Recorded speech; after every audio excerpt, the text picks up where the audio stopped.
always focused on helping sales organizations grow.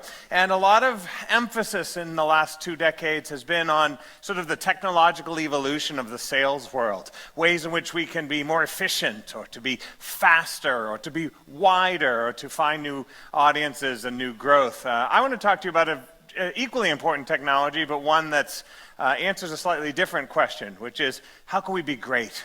And that technology, of course, is leadership. And I want to talk to you about ways in which you can make it one of the most powerful tools as an organization. I'm going to explain this crazy picture to you in a moment, but it's actually what I call the many faces or many gestures of leadership.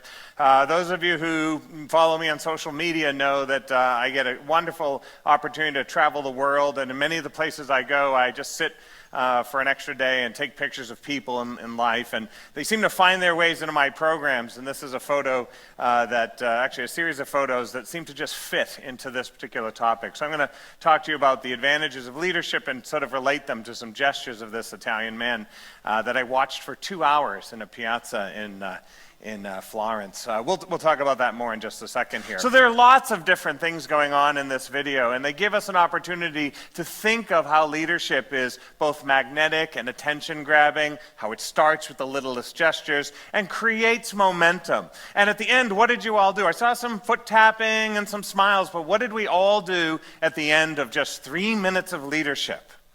We applauded. We were excited to see it, and it brought a smile to our face.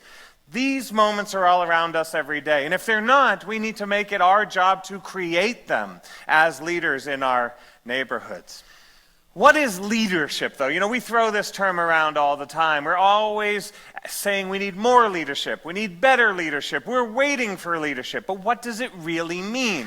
Leadership is a set of specific behaviors that is aimed at unlocking the potential of others, of your organization, or yourself. You are engaged in leadership when you are unlocking personal potential, the potential of people in your organization, or your organization's ability to unlock the potential of its clients. The reason strengthening leadership is important is because we know when it's absent. In fact, I think this is one of the greatest crises of our day.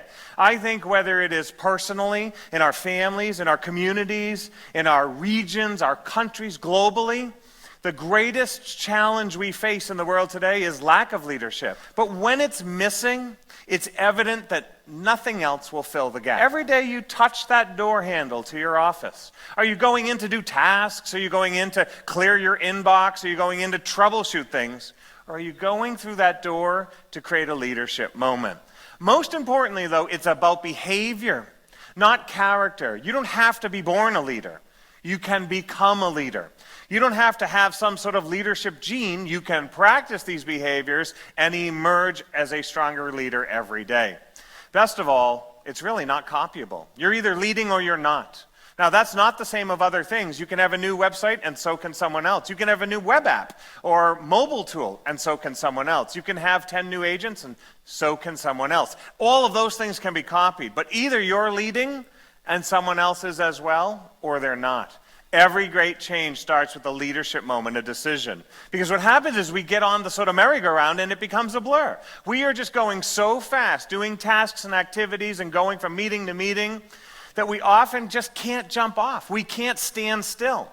But as you build your leadership strength, as you make these critical decisions, amazing things happen. When we think about the many jobs of leadership, the many gestures you could make on a day-to-day when you go into your company, they come down to 5. 5 behaviors that I believe will make a big difference.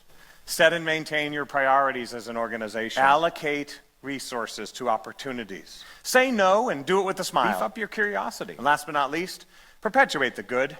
Mentor someone. That's the job of leaders. Thank you very, very much, ladies and gentlemen.